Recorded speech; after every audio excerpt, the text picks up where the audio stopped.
Hey guys, look at this. The random volunteer mini pumpkin is back down here at the end of my bed in front of the house. As well as the beautiful hydrangea my friend Matthew brought me from his garden. This is another hydrangea that a friend sent me last year.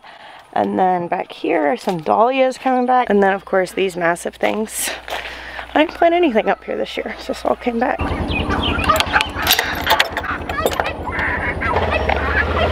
I'll walk up. Today is Father's Day. I'm gonna put this video up today, so happy Father's Day to all of you who are fathering in whatever capacity you are fathering in. I'm headed up here with Maya today. So we had loosely made some plans for Father's Day that actually had to change because Ben is playing on his all-star baseball team, and the way that their win and loss shook out, they are moving forward in the tournament that's this weekend, and they're playing today. So that's what we're doing. Hey, Fernie. Oh, are the flies getting you? Hey, Fraulein. This is that big girl. I want to come over here and take a little peek at my chickies. Look at these guys.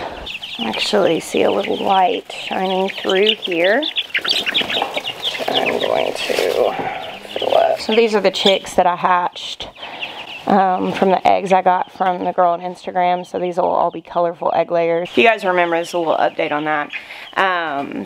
My hatch rate was okay, but I had suspected something had gone wrong in my incubator because so many of the eggs started developing, but then I had several that had stopped, and we'd put 6 of the eggs in.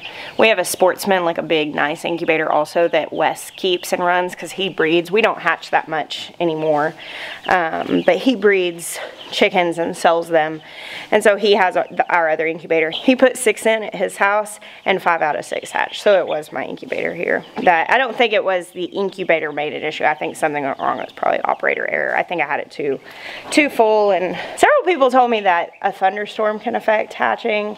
I don't know if that's true or not, but we did have some like ferocious storms towards the end, which is around the time they stopped, but I don't know if the power went out or if there was actually an issue. I'm not sure. Either way, I had ordered extra eggs, you know, preparing for shipped eggs to not do as well as fresh, and this is what I was hoping to get. I see a few of these little guys are roosters. You can already tell. Like, I don't know if you see that guy right there that has a pretty big comb. It's still a little early to be sure on a lot of them, but a lot of times very dominant roosters will be obvious from the beginning. All right, I'm gonna come out of here because I'm clearly stressing them out. My hope in getting those was to keep both hens and roosters and kind of bring some genetics into my already pretty nice, colorful egg-laying flock. Happy Father's Day, Maya. Thanks. Happy farm Father's Day. Yeah. Still a farmer on Father's Day. All the days.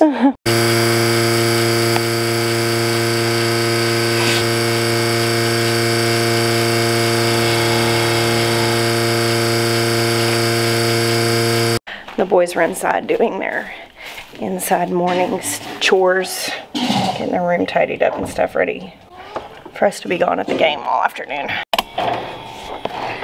One boy has come out to help with the chores. Yeah? If you don't make any sound, and you'll be really sweet to them, and you can pet them on the head. The sheep, yeah. As long as you're being a safe person, they'll come to you, huh? So Ben. Me? Yeah. What is one thing you love about Dad that you want to say for Father's Day? Daddy works for someone on the farm and keeps it running. Oh, yeah? You love that? What do you love that he does as your dad? He takes me out on my baseball games and never lets me miss one. That's true. Your girl Helen's looking a little uncomfortable. Jiggly in all the places. She's very jiggly.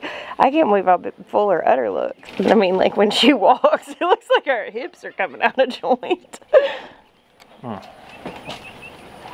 So by our calculation, she's due what, like the 1st of July or something like that? First week of July. The first week of July. And then how big she was getting, we thought maybe we had it wrong, but she would have calved by now if she had gotten pregnant the cycle before. I think she's just going to go earlier than same. She got bred when we thought she's just gonna go. Yeah. So Maya is obviously, he machine milks our cows. And with that being the case, Fern and Freya have really never been hand milked because they both calved, you know, after we had already started routinely using a machine.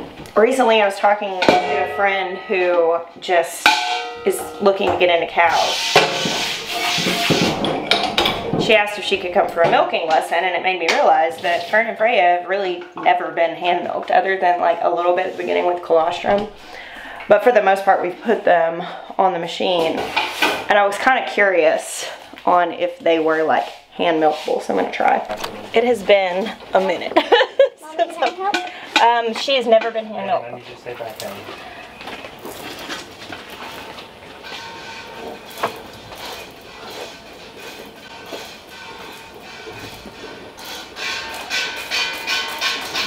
That's not bad.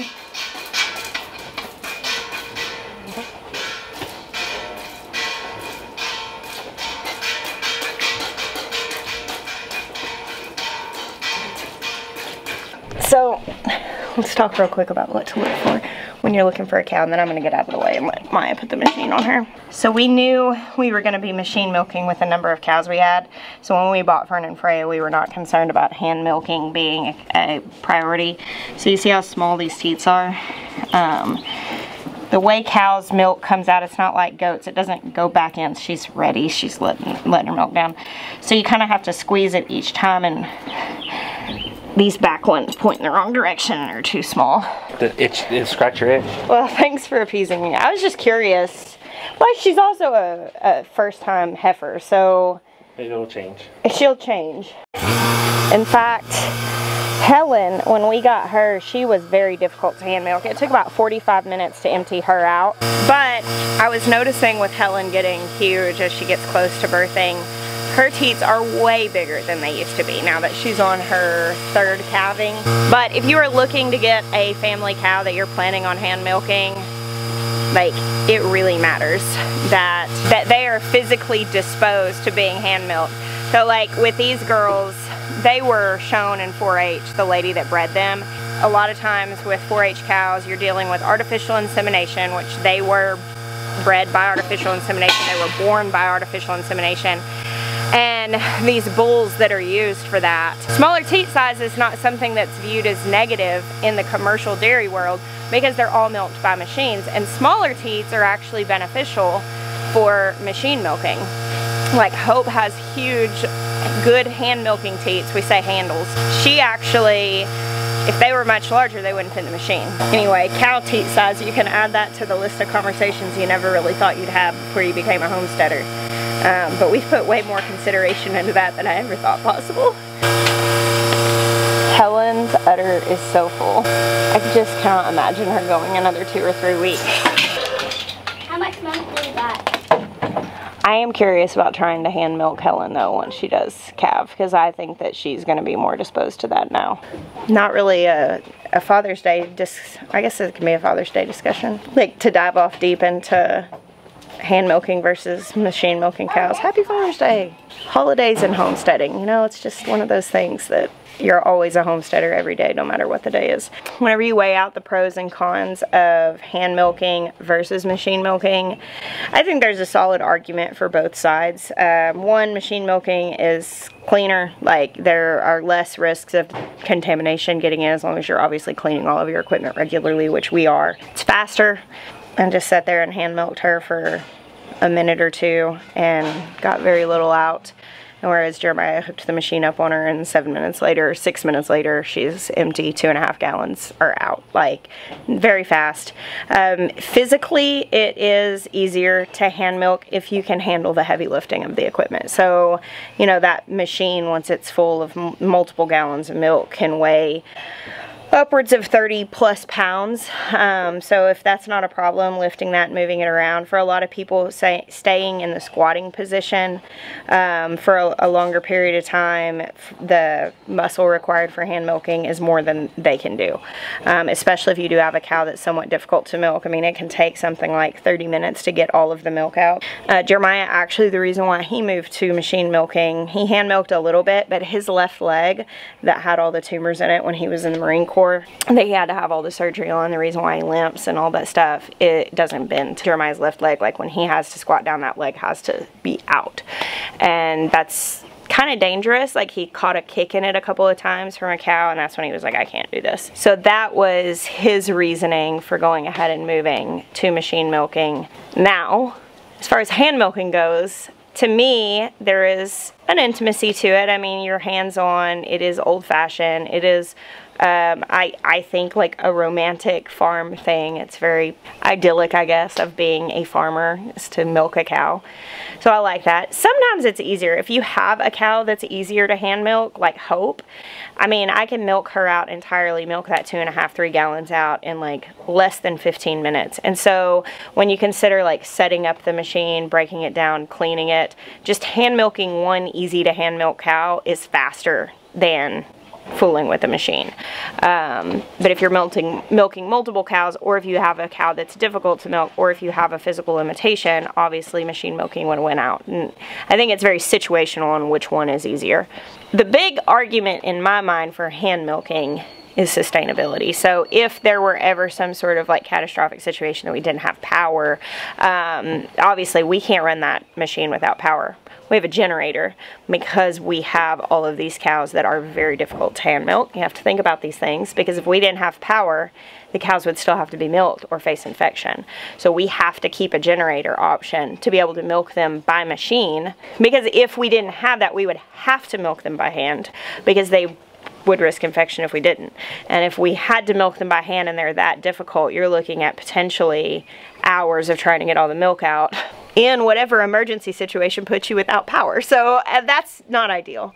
And then of course long-term sustainability, if there were ever a situation where you were using your home dairy cow in like a longer term emergency situation where maybe you didn't have power, the option of hand milking would obviously be preferable in that case.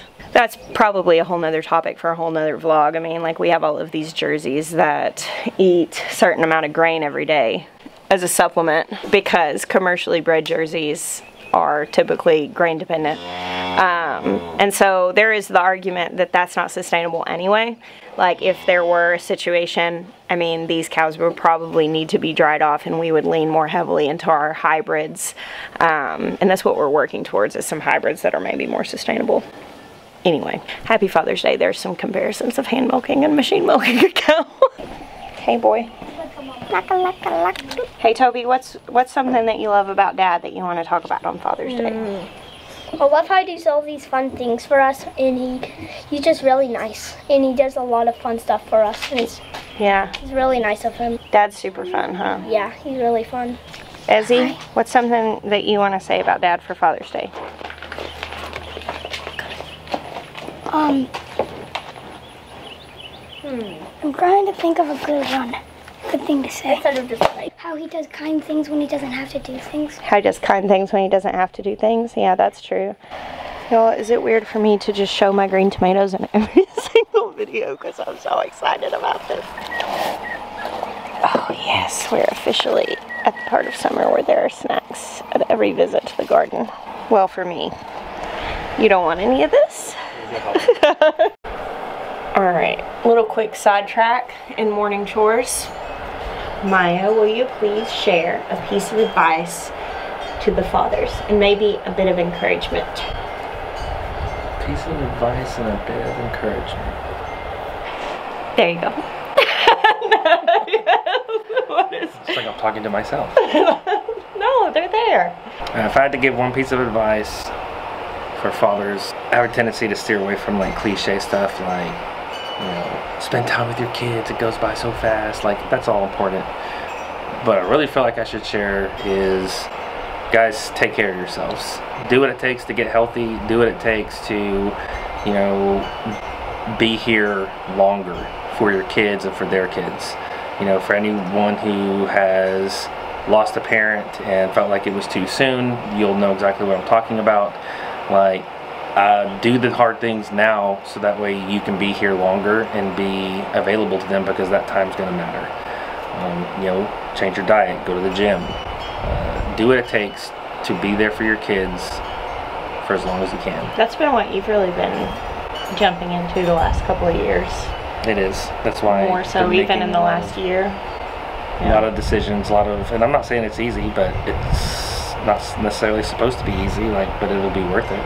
Yeah. You know, y'all can do it. You know, if I can give up Dr. Peppers, which you've never really known me to drink Dr. Peppers on here, but that was something that, I mean, it was for the first half of our marriage, that was a staple. That was unnegotiable, untouchable.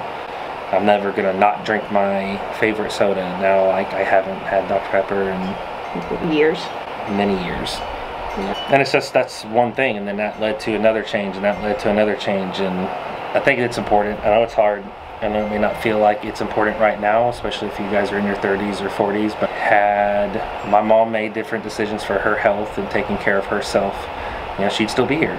And that's hard to process sometimes, and so I'm making choices now to make sure that I'm here for my kids for as long as I can be. It's a really good piece of advice. I felt like it was pretty good. So let's say encouragement now. You can do it. I don't. You're good at encouraging. Encouragement. I transfer the energy. These are all tacky movie quotes. Boom. You got nothing? Alright, so my bit of serious encouragement is that your guys' impact on your kids' lives is more significant than it translates. And so, you guys are doing, your job is very important. What you're doing for your family is very important. And you guys, I know feels like sometimes you drop the ball, but I wanted to say, you guys are doing a good job. You know, I believe that. I believe that, fathers are making small choices that make a big difference. Yeah. Speaking of children, today Ben said regarding you that you do really good at making sure he doesn't miss any of his baseball games. That's true. That's true, huh? Go take a shower first. Go take your shower and get ready.